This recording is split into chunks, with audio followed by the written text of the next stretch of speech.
नमस्कार सांग मैंने आपण मानु समस्त को मो स्टोरी चैनल रे स्वागत। चलतु कहानी शुणा इति जीव शाशुघर भाग 3 पूर्व भाग गुड़िक आपण मैंने जदि शुणी ना जल्दी जल्दी शुणी नियंतु।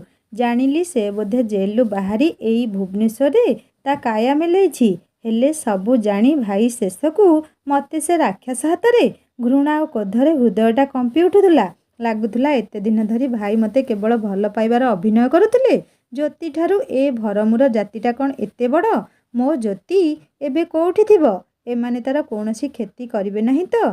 छाती भितरटा कोरी होई जाउथुला, हृदय बिलपी उठुथुला, आखि खोलिबाकू इच्छा नथिला। हेले ज्योति को खोजिबाकू हेले निजको बंचेइबाकू पड़िबो, कारण मु केवल ज्योतिर, ता बिना मते केही आउ स्पर्श करिबा भी पाप। एई मु कौन सुंदरी नुहे? मो पाखरे एक नारीर कोकिल कंठस्वर। चमकी पड़िली मु, मिंजी मिंजी करी चाहिली मु। एक युवती भरमु उपरे आउजी पड़िछि, ता मुंडकू दुई हाथ रे तोली धरी चुम्मा देई चलिछि।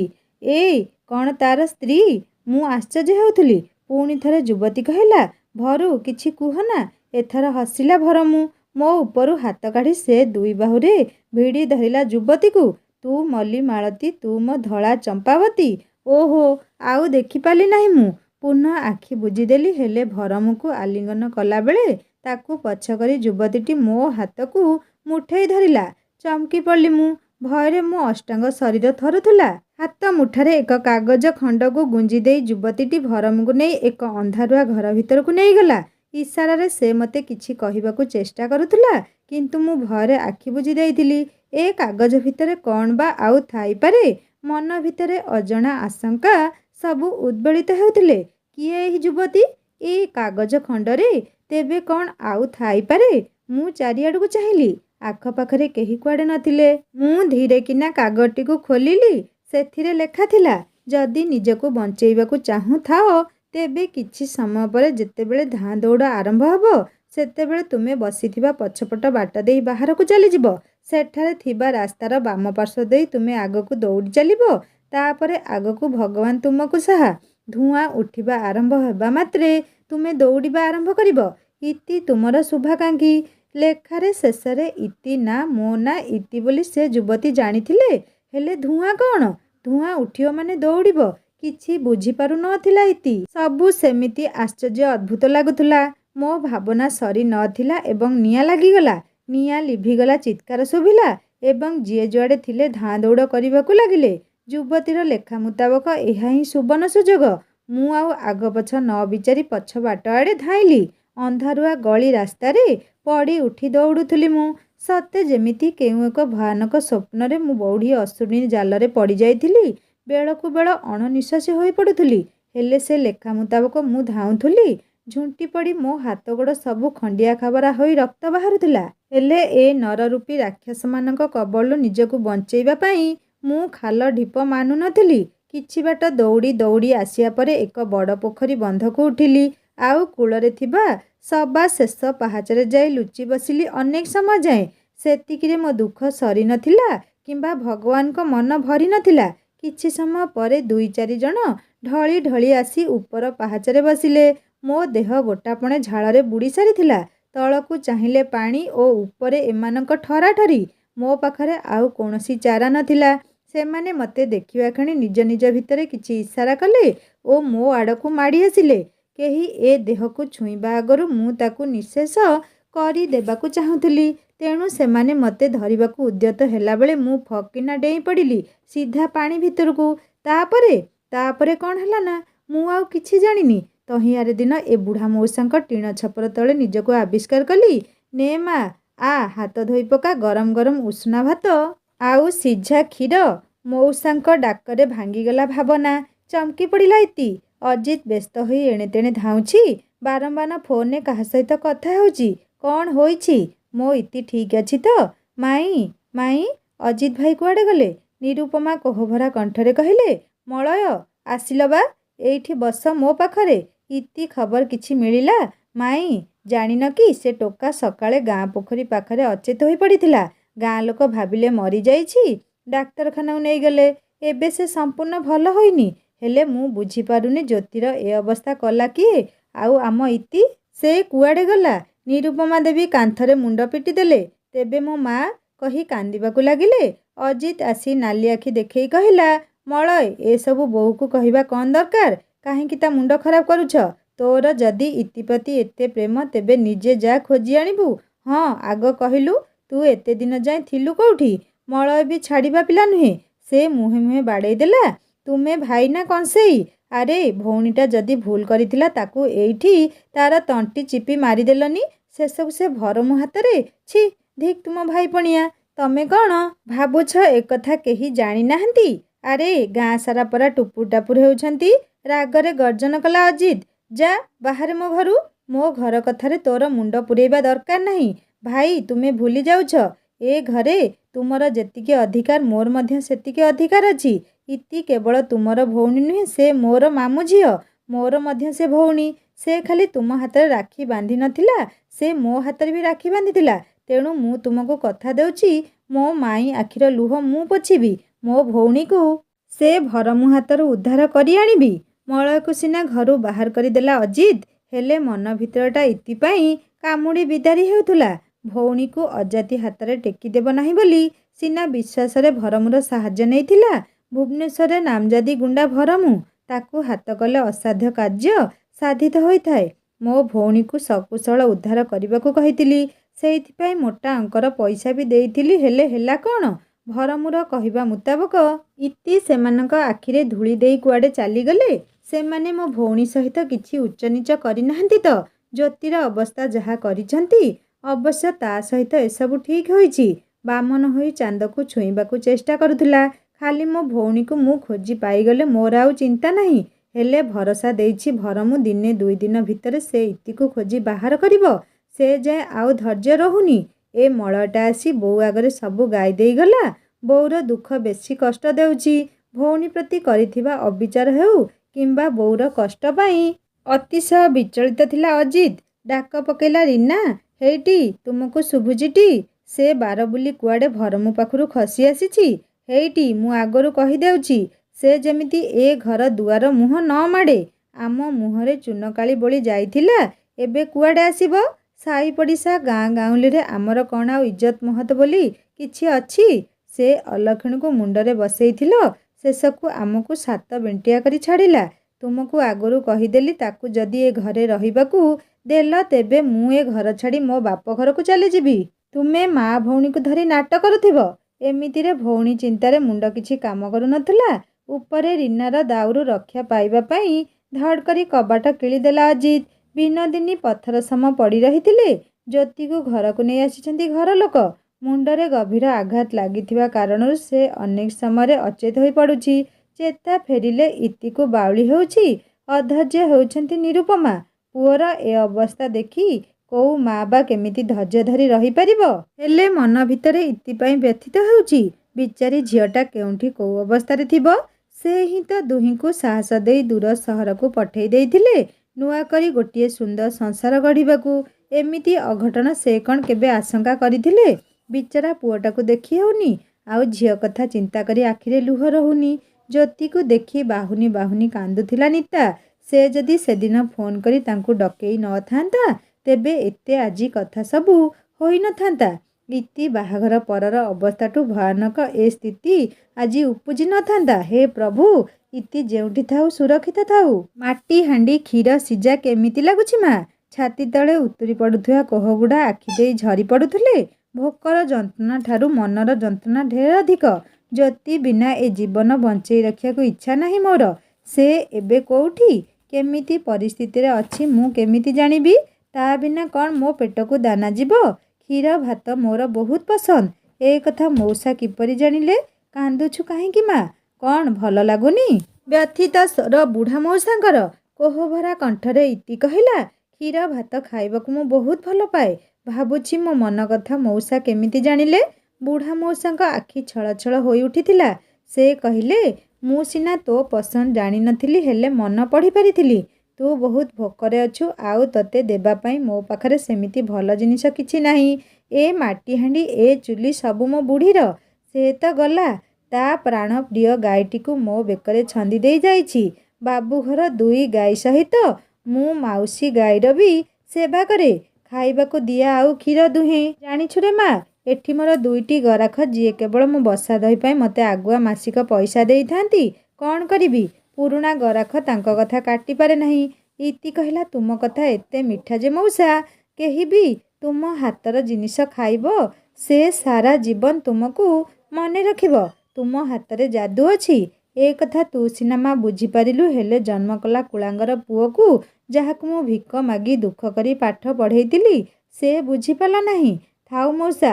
ଇତି ଉଠିଯାଇ ତାଙ୍କ ଆଖିରୁ ଲୁହ ପୋଛି ଦେଇ କହିଲା, ସେ ଆଜି ନହେଲେ ଦିନେ ନା ଦିନେ ତୁମ କଥା ନିଶ୍ଚିତ ବୁଝିପାରିବେ। ଆଉ ମୋ ମନ କହୁଛି ତୁମ ସ୍ନେହ ଦିନେ ତାଙ୍କୁ ଫେରେଇ ଆଣିବ। କେଜାଣି ମା, ସତେ କ'ଣ ତୋ ତୁଣ୍ଡ ସୁତୁଣ୍ଡ ହେବ?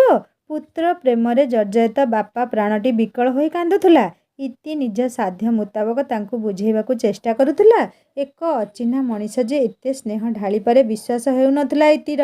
ସମୟ କ୍ରୂର ଚକ୍ର ତଳେ ସେ ସିନା ପେଶି ହୋଇ ଚାଲିଥିଲା, ହେଲେ ମନଟା ବେଳକୁ ବେଳେ ଅଥୟ ହେଉଥିଲା। ଥରେ ଜ୍ୟୋତିକୁ ତ ଫୋନ୍ କରନ୍ତା, ସେ କୋଉଠି ଅଛି, କେମିତି ଅଛି, ସବୁ ଜାଣିପାରନ୍ତା ସେ। ହେଲେ ଫୋନ୍ କାହିଁ? ଏ ମଉସାଙ୍କ ପାଖରେ ବା ଫୋନ୍ କୁଆଡ଼ୁ ଆସିବ? ହେଲେ ଥରେ ମନରେ ସାହସ ବାନ୍ଧି ପଚାରିଲା, ମଉସା, ତୁମ ପାଖରେ ଫୋନ୍ ଅଛି? ଭାଙ୍ଗି ଯାଇଥିବା ଆଗଦାନ୍ତ ଦୁଇଟିକୁ ଦେଖେଇ ନେଫେଡ଼ି ହସିଲା ବୁଢ଼ା। ସେ ଫୋନ୍ ମୋତେ ଧରି ଆସେନି, ତାର କିଛି ଆଗ ପଛ ପାଏନା ମୁଁ। ହଁ, ବୁଢ଼ୀ ଥିଲାବେଳେ ପୁଅ ବାହା ହେବା ଆଗରୁ ଫୋନ୍ଟିଏ ଦେଇଥିଲା, ହେଲେ ବୁଢ଼ୀ ଯିବା ପରେ ମୁଁ ଆଉ ସେ ଫୋନ୍ର ମୁହଁ ଚାହିଁନି। ହଉ ରହ, କହି ବୁଢ଼ା ତରବରେ ଉଠିଗଲା। ଘର କୋଣରେ ପଡ଼ିଥିବା ଏକ ଭଙ୍ଗା ବେଞ୍ଚ ଉପରେ ଥିବା କାଠ ବାକ୍ସଟିକୁ ଖେଳେଇ ପକାଇଲା। ହେଇ ନେ ଦେଖିଲୁ, ଏଇ ଫୋନ୍ଟି, ନମ୍ବର ଟିପି କାନରେ ଦେ, ଧରୁଛି। ଇତି ହସିବ ନା କାନ୍ଦିବ କିଛି ବୁଝିପାରୁ ନଥିଲା। ସତରେ କେତେ ସରଳ ଏଇ ବୁଢ଼ା ମଣିଷ ଜଣକ। ହେଲେ ଅପୂର୍ବ ପାଇଲା ପରି ମଉସାଙ୍କ ହାତରୁ ଫୋନ୍ ଛଡ଼େଇ ଆଣି ଆଗ ପଛ ଦେଖି ପକାଇଲା। ରଙ୍ଗ ଛାଡ଼ି ଯାଇଥିବା ନୋକିଆ ଫୋନ୍ ଖୋଳଟିଏ। ବୋଉ, ବୋଉ, ବେଗି ଆସ, ଏ ଜ୍ୟୋତି କୁଆଡ଼େ ବାହାରିଲାଣି। ନିତାର ଡାକ ଶୁଣି ଲୁଗା ବାଲ୍ଟିଟା ଫିଙ୍ଗି ଦେଇ ଦୌଡ଼ି ଆସିଲେ। ଏ କ'ଣ ଧନ, ତୋ ମୁଣ୍ଡ ବୁଲଉଛି, ପାଦ ଏଠି ସେଠି ପଡ଼ୁଛି। ଏମିତି ଅବସ୍ଥାରେ ତୁ ପୁଣି କୁଆଡ଼େ ବାହାରିଛୁ? ଦେଖୁଛୁ ସେ ଅଜିତ ଗୁଣ୍ଡା ଲଗେଇ ତୋର କି ଅବସ୍ଥା କଲା। ନାଇଁ ନାଇଁ, ଯାହା ପଛେ ହୋଇଯାଉ, ମୁଁ ତତେ କୌଣସି ମତେ ଘରୁ ଗୋଡ଼ କାଢ଼ିବାକୁ ଦେବିନି। ନିରୁପମାଙ୍କୁ ବସେଇ ଦେଇ ତାଙ୍କ ପାଖରେ ବସି ପଡ଼ିଲା ଜ୍ୟୋତି। ବୋଉଲୋ, କେମିତି ବୁଝେଇବି ତତେ, ମୋ ଇତି କୋଉଠି? ଆଉ କିଛି କହିପାରିଲା ନାହିଁ ସେ। ବୋଉକୁ ଧରି ଭେଁ ଭେଁ ହୋଇ କାନ୍ଦି ପକେଇଲା।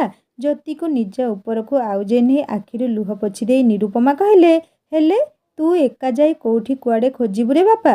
ସେମାନେ ତତେ ଦେଖିଲେ ଆଉ ଜୀବନରେ ରଖିବେଟି? ସେ ଅଜିତ ଲୋକ ଲଗେଇ ତୋର ଟିକିନିକି ଖବର ରଖୁଛି। ତୁ ବ୍ୟସ୍ତ ହନା, ସେ ତା ଭଉଣୀକୁ ଠିକ୍ ଜାଗାରେ ରଖିଥିବ। ବୋଉ, ତୁ ଏମିତି କ'ଣ କହୁଛୁ?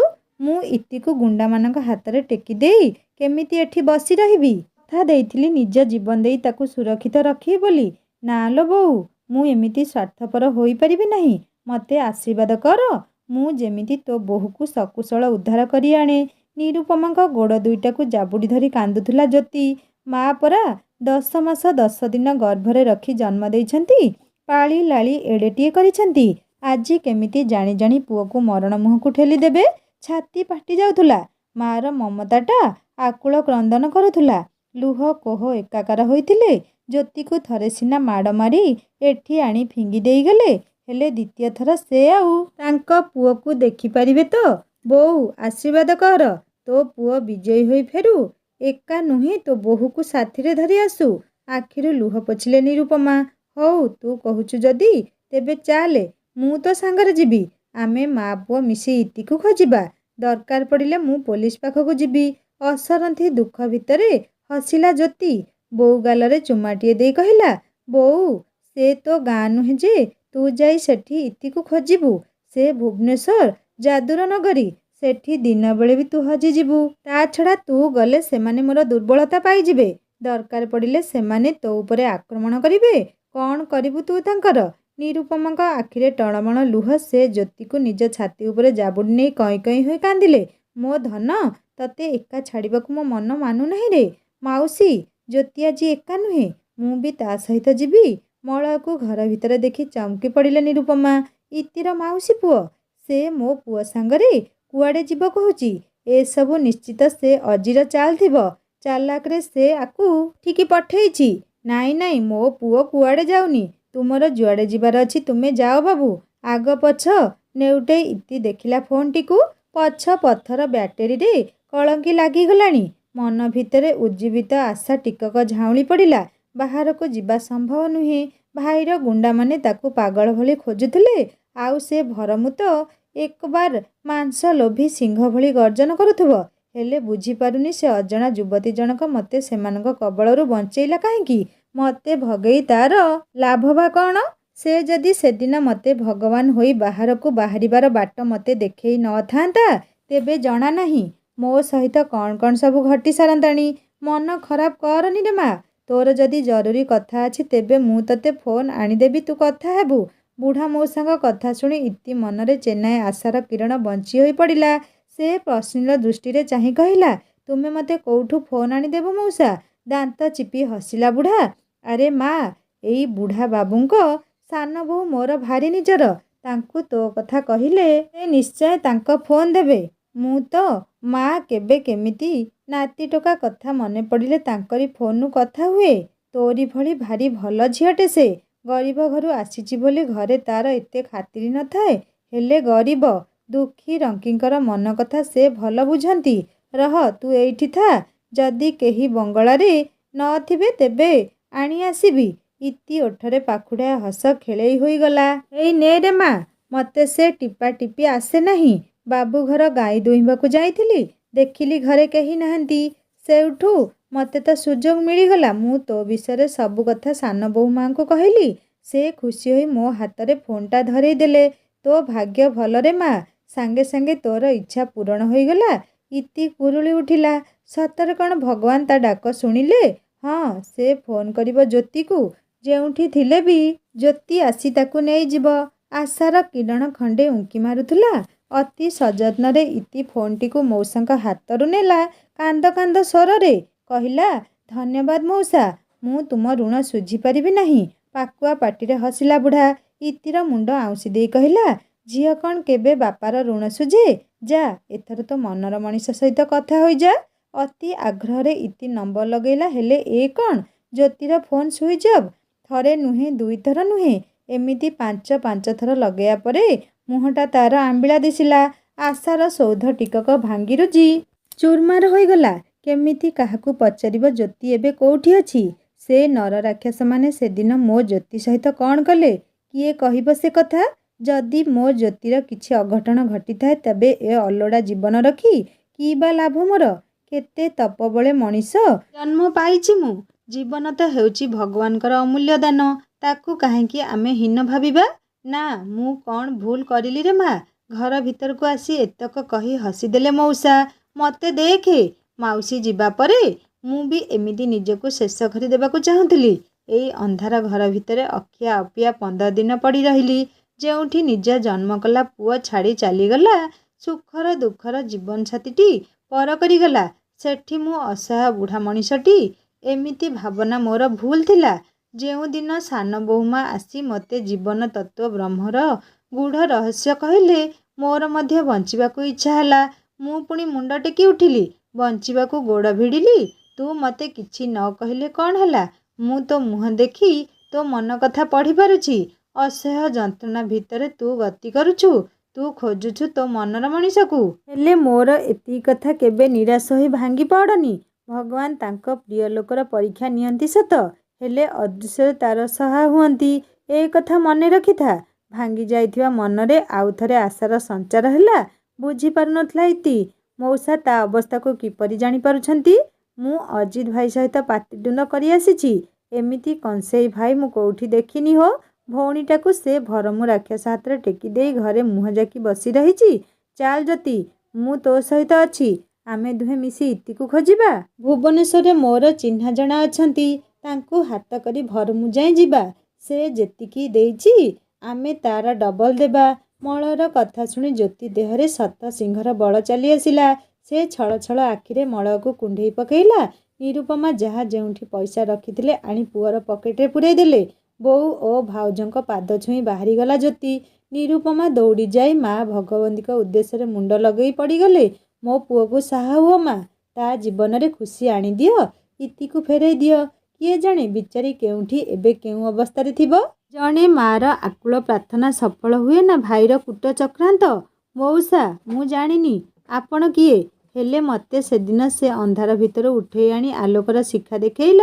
ପ୍ରତିଟି ମୁହୂର୍ତ୍ତରେ ସାହସର କଥା କହି ମୋର ଦୁର୍ବଳ ପ୍ରାଣରେ ନୂଆ ଆଶାର ସଞ୍ଚାର କରୁଛ। ମୁଁ ହାରିଗଲା ବେଳେ ମୋତେ ସାହସ ବଳ ଯୋଗେଇ ଦେଉଛ। କିଛି ନ କହିବି ମନ କଥା ସବୁ ଅନାୟାସରେ ବୁଝି ନେଇ ପାରୁଛ। ମୁହଁ ନ ଖୋଲି ବି ଅନେକ କିଛି ବୁଝିପାରୁଛ। ଅନ୍ତରର କଥା ପଢ଼ି ନେଇ ଅନେକ ପରାମର୍ଶ ଦେଇଛ। ନିଜର ଲୋକ ଯେତେବେଳେ ବିଶ୍ୱାସରେ ବିଷ ଦେଇଛନ୍ତି ସେତେବେଳେ ଅଚିହ୍ନା ଅଜଣା ହୋଇ ତୁମେ ମୋତେ କୋଳେଇ ନେଇଛ। ମୁଁ ତୁମ ପାଖରେ ଚିର ଋଣୀ ମଉସା। ହସି ହସି ଇତିର ମୁଣ୍ଡ ଆଉଁସି ଦେଲେ ବୁଢ଼ା ମଉସା। ଋଣୀ କ'ଣ କିଲୋ ମା, ଝିଅ ପୁଣି ବାପା ପାଖରେ ଋଣୀ। ଏଇ ତ ଜୀବନ ଆମର। ରକ୍ତ ଯେତେବେଳେ ପର ହୋଇଯାଏ ସେତେବେଳେ ପର କେହି ଜଣେ ଆସି ନିଜଠୁ ନିଜର କରି ଲାଗେ। ଏମିତି ତୁ ଆଉ କହନା। କେଉଁ ଜନ୍ମରେ ଆମ ଭିତରେ କ'ଣ ସମ୍ପର୍କ ଥିଲା କେଜାଣି। ଦେଖୁନୁ ଏ ଜନ୍ମରେ ଆମେ କେତେ ନିଜର ଲାଗୁଛେ। ତୁ ଯଦି ସବୁଦିନ ମୋ ପାଖରେ ରହିବୁ ତେବେ ମୋର ଦ୍ୱିଗୁଣିତ ଖୁସି ଲୋ ମା। ହେଲେ ତତେ ପାଇବା ଦିନୁ ଭଗବାନଙ୍କ ଚରଣରେ ମୁଁ କେବଳ ଏତିକି ଚାହେଁ, ତୋ ଖୁସି ତତେ ମିଳିଯାଉ, ତୋ ମନର କ୍ଲେଶ କଷ୍ଟ ସବୁ ଦୂର ହୋଇଯାଉ। ଇତି ପାଖକୁ ଲାଗି କହି ବସିଲା ନିଜ ଜୀବନ କାହାଣୀ। ଜନ୍ମରୁ ଆଜି ଯାଏଁ ତା ଜୀବନର ପ୍ରତ୍ୟେକଟି ମୁହୂର୍ତ୍ତ ଯାହା କହି ବସିଲେ ଗୋଟିଏ ଗୋଟିଏ ବହି ହେବ। ବାପାଙ୍କୁ ହରାଇବା ପରେ ସେ ଯେଉଁ ଭାଇକୁ ବାପାର ସ୍ଥାନ ଦେଇଥିଲା ସେ ହିଁ ତାକୁ କିପରି ନର ରାକ୍ଷସ ହାତରେ ଟେକି ଦେଇଥିଲେ। ସେଦିନ ଭାଗ୍ୟ ଜୋରରୁ ନିଜର ମାଂସ ପୁଳା ପୁଳା ହେବା ଆଗରୁ କେହି ଜଣେ ଦେବୀ ସ୍ୱୟଂ ପ୍ରକଟ ହୋଇ ତାକୁ ସେଠାରୁ ଉଦ୍ଧାର କରିଥିଲେ। ଏସବୁ ସଂଯୋଗ ନୁହେଁ ତ ଆଉ କ'ଣ ହୋଇପାରେ। ଠିକ୍ କହିଲୁ ରେ ମା, ତୋର କର୍ମବଳ ତୋତେ ବଞ୍ଚେଇ ଦେଲା। ଯୋଉ ଗୁଣ୍ଡାର ନାଁ ତୁ କହୁଛୁ ସେ ଭାରି ମାରାତ୍ମକ ଲୋ ମା। ତୋ ଭାଗ୍ୟ ଜୋର ଥିଲା ନହେଲେ। ଦୀର୍ଘ ନିଶ୍ୱାସ ନେଲେ ମଉସା। ହେଉ ତୁ ବ୍ୟସ୍ତ ହୋନା। ମୋ ମନ କହୁଛି ଜ୍ୟୋତିର କିଛି ହୋଇନି, ସେ ସୁରକ୍ଷିତ ଅଛି। ଦେଖିବୁ ଦିନେ ନା ଦିନେ ସେ ତତେ ଖୋଜି ଖୋଜି ଏଇଠିକୁ ଆସିବ। ଆଉ ମନେ ରଖ ତୋର ଏଠୁ ବାହାରକୁ ଯିବା ଅତ୍ୟନ୍ତ ବିପଦପୂର୍ଣ୍ଣ ହୋଇପାରେ। ଏବେ କିଛି ଦିନ ଅନ୍ତତଃ ତୁ ଏଇ କୋଠରୀ ଛାଡ଼ି କୁଆଡ଼େ ଯିବୁ ନାହିଁ। ମୁଁ ଥାଏ କି ନ ଥାଏ। ମୁଣ୍ଡ ଟୁଙ୍ଗାରି ମଉସାଙ୍କ କଥାକୁ ସମ୍ମତି ଜଣେଇଲା ଇତି। ଆଚ୍ଛା ମା, ଜ୍ୟୋତି ଛଡ଼ା ତୋ ପାଖରେ କ'ଣ ଆଉ କାହା ନମ୍ବର ନାହିଁ ଯିଏ ତୋତେ ଜ୍ୟୋତି ବିଷୟରେ କହିପାରିବ? ଆରେ ହଁ ତ। ଇତି ଭାବିବାକୁ ଲାଗିଲା। ଗାଁରେ ଜ୍ୟୋତିର ସାଙ୍ଗ, ଆରେ ହଁ ତ ଭାଉଜ, ଜ୍ୟୋତିର ଭାଉଜ ଯିଏ ସେ ଦୁହିଁଙ୍କ ପ୍ରେମ ସମ୍ପର୍କ ଆଗକୁ ବଢ଼ାଇବାରେ ସାହସ ଭରସା ଯୋଗେଇ ଦେଉଥିଲେ। ମଝିରେ ମଝିରେ ଇତି ତାଙ୍କ ସହିତ କଥା ହୁଏ, ହେଲେ ତାଙ୍କ ନମ୍ବର ତ ସେ ମନେ ରଖି ନାହିଁ। ପୁଣି ମଉସା ନିଅ ତାଙ୍କ ଫୋନ୍ ଦେଇଦିଅ, ମୁହଁ ଶୁଖେଇ କହିଲା ଇତି। ହଉ ହଉ ତୁ ବ୍ୟସ୍ତ ହୋନା, ଏଥର ନହେଲେ ଆରଥରକୁ ମନେ ପକା, ଧୈର୍ଯ୍ୟ ଧର, ଦେଖିବୁ ସବୁ କିଛି ଠିକ୍ ହେଇଯିବ। ତୋ ମନର ମଣିଷ ଦିନେ ନା ଦିନେ ଆସି ତୋତେ ରାଣୀ କରି ନେଇଯିବ। ଏ ବୁଢ଼ା ବାପର ଏହା ତୋ ପାଇଁ ଆଶୀର୍ବାଦ, ବୁଝୁ। ଇତି ଆଖିରେ ଲୁହ ଲହଡ଼ି ଭାଙ୍ଗୁଥିଲା। ମନେ ପଡ଼ୁଥିଲା ସେଦିନ ବସରେ ଆସିଲା ବେଳେ କେତେ କେତେ ଅଭଙ୍ଗା ସ୍ୱପ୍ନରେ ଭାସୁଥିଲେ ଦୁହେଁ। କ୍ଷଣିକ ପାଣି ଫୋଟକା ପରି ଆଜି ସବୁ ଯେମିତି ମିଳେଇ ଯାଇଛି। ଏଇ ମଉସାଙ୍କ ପାଇଁ ସେ ଆଜି କାହିଁ କେତେ ଦୂରେ ଝୁରି ଝୁରି ବଞ୍ଚିଛି। ବୋଉ ତୁ କୋଉଠି ଲୋ ମୋ ବୋଉ? ଆଜି ଭାରି ମନେ ପଡ଼ୁଛି ତୋ କଥା। ମୁଁ ଜାଣିଛି ମୋ ପାଇଁ ଭାଉଜ ତୋତେ କଥା କହୁଥିବେ। କାନିରେ ଲୁହ ପୋଛି ତୁ ମୋ କଥା ବସି ଭାବୁଥିବୁ। ଝିଅ ଯିବା ଦିନୁ ପାଟିକୁ ଦାନା ଗଣ୍ଡାଏ ନେଇ ନାହାନ୍ତି ବିନୋଦିନୀ। ରୀନା କଥାକୁ ଶୁଣି କାନ ବଧିରା ହୋଇଗଲାଣି। ମଳୟ କହିଯାଇଛି ଯେଉଁଠି ଯେମିତି ହେଲେ ସେ ଇତିକୁ ଖୋଜି ଆଣିବ। ହେଲେ ଜ୍ୟୋତିର କ'ଣ ହେଲା? ମେଡ଼ିକାଲରେ ପଡ଼ିଥିଲା। କାହାକୁ ପଚାରିବ? କୋଉଠୁ ବୁଝିବେ ସେ? ଏତିକି ବେଳେ ଭାଉଜ ଭାଉଜ ଡାକି ଡାକି ଭିତରକୁ ଆସିଲେ ଇତିର ପିଉସୀ। ବିନୋଦିନୀ ଏଥର ଉଠି ବସିଲେ। ଇତି ବିଷୟରେ ମଳୟ ଆଉ କିଛି ଖବର ପଠେଇନି ତ? ଅଜିତ ନାହିଁ କି ଭାଉଜ? ତମେ ନ ଖାଇ ନ ପିଇ କ'ଣ ହେଲଣି? ଭାଇ ତ ଯାଇଥିଲା ଭଲରେ ମନ୍ଦରେ ଦୌଡ଼ି ଆସୁଥିଲି ମୋ ଭାଉଜ ଅଛି ବୋଲି। ଆଜି ତୁମକୁ ଦେଖିଲା ପରେ କାନ୍ଦି ପକେଇଲେ ନଣନ୍ଦ ମୀନା। ଆଖିରୁ ଅବାରିତ ଅଶ୍ରୁ ପୋଛୁଥିଲେ ବିନୋଦିନୀ। ତୁମର ମନେ ଅଛିଟି ଭାଉଜ, 15 ବର୍ଷ ତଳେ ମୁଁ ଏମିତି ତୁମ ଭଳି ମରି ମରି ବଞ୍ଚିଥିଲି। ସେଦିନ ବାହାଘର ସମସ୍ତ ଆୟୋଜନ ସରିଥିଲା। ଆଉ ମୋ ମୟୂରୀ? ବିନୋଦିନୀ କୁଣ୍ଢେଇ ପକେଇଲେ ନଣନ୍ଦକୁ। ହଁ ମୟୂରୀ ମୋ ଭାଣିଜୀ। ଘର ଭିତରୁ କେବଳ କାନ୍ଦର ଚାପା ଗୁଞ୍ଜରଣ ଶୁଭୁଥିଲା। ସବୁ ମୋର ମନେ ଅଛି ମୀନା। ଥାଉ ଆଉ କାନ୍ଦନି। ମୟୂରୀ କଥା ମୋର ଆଜି ବି ମନେ ଅଛି। କେତେ ସୁଧାର ଆଉ ସୁନ୍ଦର ଝିଅ ଥିଲେ। ସେଦିନ କ'ଣ ଘଟିଲା ତାଙ୍କ ସହିତ? କୁଆଡ଼େ ଗଲେ ସେ? ଆଜି ବି ଭାବିଲେ ଦେହ ଶୀତେଇ ଉଠେ। ଅଜି ଆଉ ରୀନା କୌଣସି ମୁହୂର୍ତ୍ତରେ ବି ଆସିପାରନ୍ତି। କୁହ କୁଆଡ଼େ ଆସିଥିଲ? ମଳୟ ଯାଇଥିଲା? ଇତିର କିଛି ଖବର ମିଳିଲା? ଆଖିରୁ ଲୁହ ପୋଛି ବିନୋଦିନୀଙ୍କ କାନରେ ମୀନା କହିଲେ, ଜ୍ୟୋତିକୁ ନେଇ ମଳୟ ଯାଇଛି। ଏମିତି ଯେଉଁଠି ହେଲେ ଇତିକୁ ଖୋଜିବ। ଇଲୋ ଭାଉଜ, ତୁମେ କ'ଣ ଭାବୁଛ ଭୁବନେଶ୍ୱର ଛୋଟିଆ ସହର? ତୁମ ଗାଁ ଓ ଭୁବନେଶ୍ୱର ଭିତରେ ଆକାଶ ପାତାଳ ଫରକ। କେତେ ଗଳିକନ୍ଦି ତା'ର ସୀମା ନାହିଁ। ଆଉ ସେ ଭରମୁ ପରା ସେଇଠି ଯାଇ ତା'ର ଗୁଣ୍ଡାରାଜ ଚଲେଇଛି। ଅଜିତକୁ କ'ଣ ଆଉ କେହି ମିଳିଲେ ନାହିଁ? ସେଇ ରାକ୍ଷସ ହାତରେ ଝିଅଟାକୁ ଟେକିଦେଲା। ବିନୋଦିନୀଙ୍କ ଆଖିରେ ଲୁହର ବନ୍ୟା। ଚାଲ ଭାଉଜ, କ'ଣ ଟିକେ ଖାଇଦେବ? ଏଇ ତୁମ ପାଇଁ ଟିକେ ଚକୁଳି ତରକାରୀ ଆଣିଥିଲି। ଆସ ଏଇଠି ବସ। ମୋ ମନ କହୁଛି ଇତି ଯେଉଁଠି ଅଛି ଭଲରେ ଅଛି। ତୁମେ ଚିନ୍ତା କରନି। ତା ଛଡ଼ା ଜ୍ୟୋତି ଯେତେବେଳେ ଯାଇଛି ଆଉ ଡର ନାହିଁ। ଜୋର କରି ବିନୋଦିନୀକୁ ଖୁଆଇଦେଲେ ମୀନା।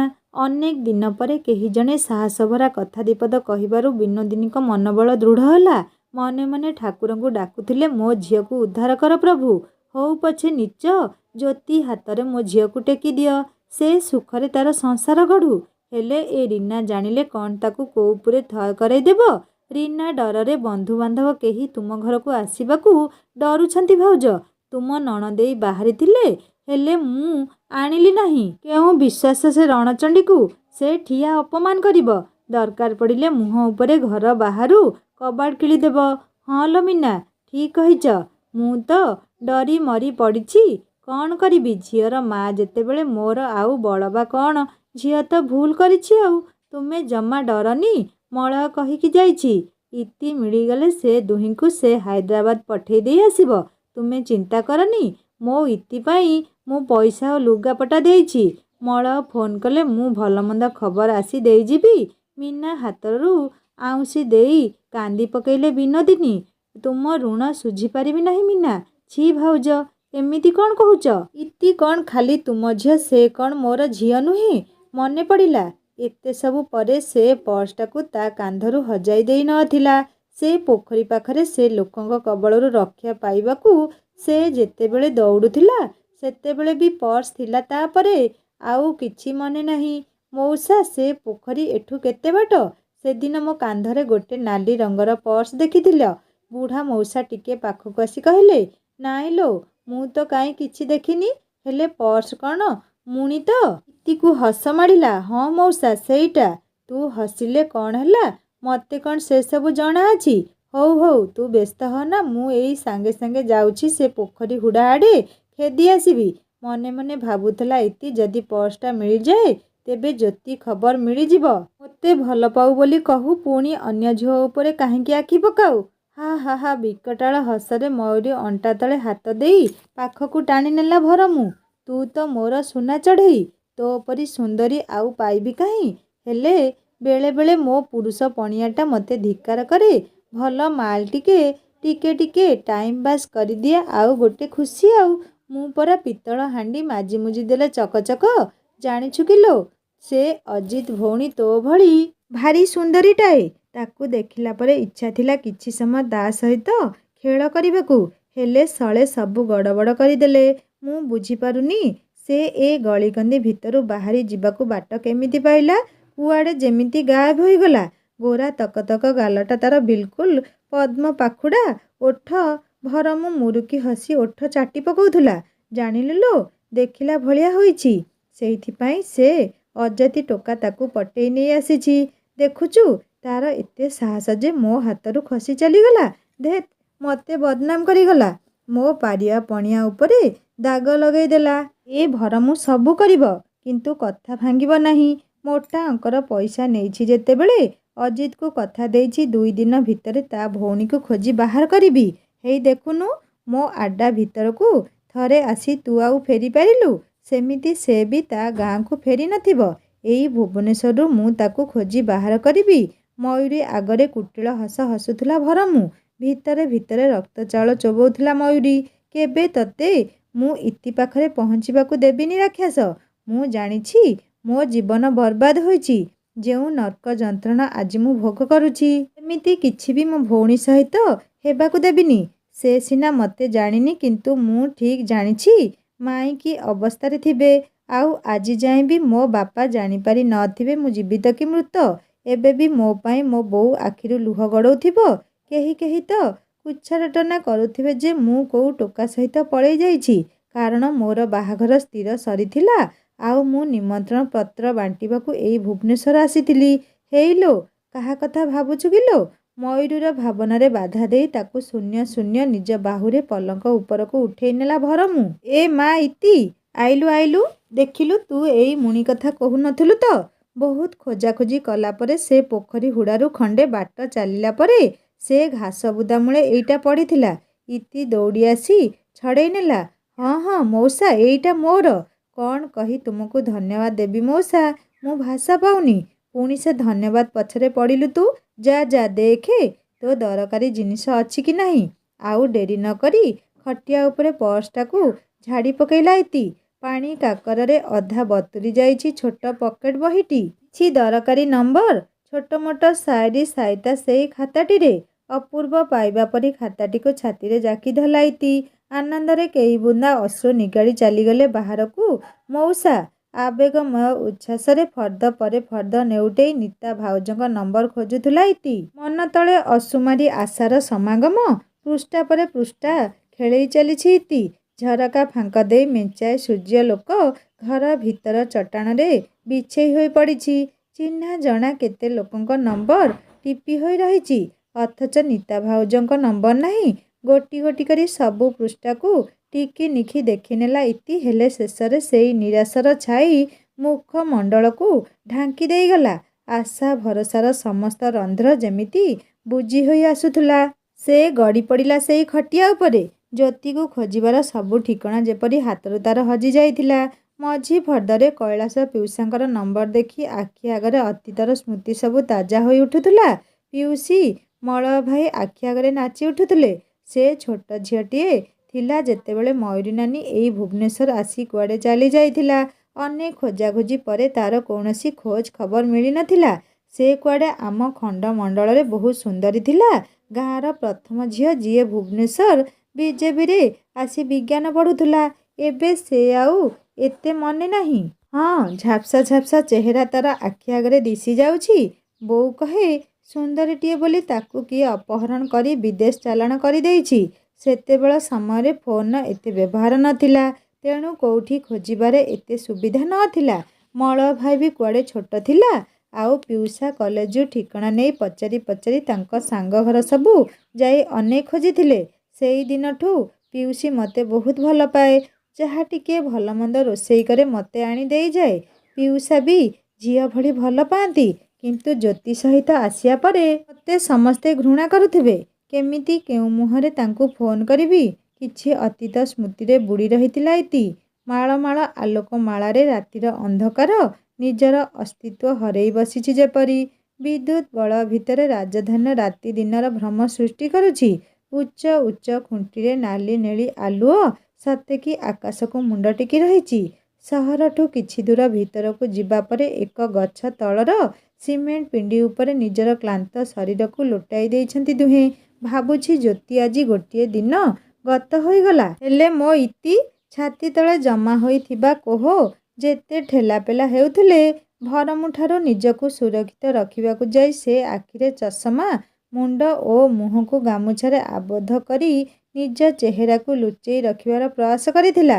କାଲି ଆସିବା ବେଳଠାରୁ ବରମୁଣ୍ଡାଠୁ ନେଇ ତାର ଆଖପାଖ ଯେତେ ଦୋକାନ, ହୋଟେଲ, ମନ୍ଦିର ସବୁଆଡ଼େ ଖୋଜି ସାରିଥିଲେ।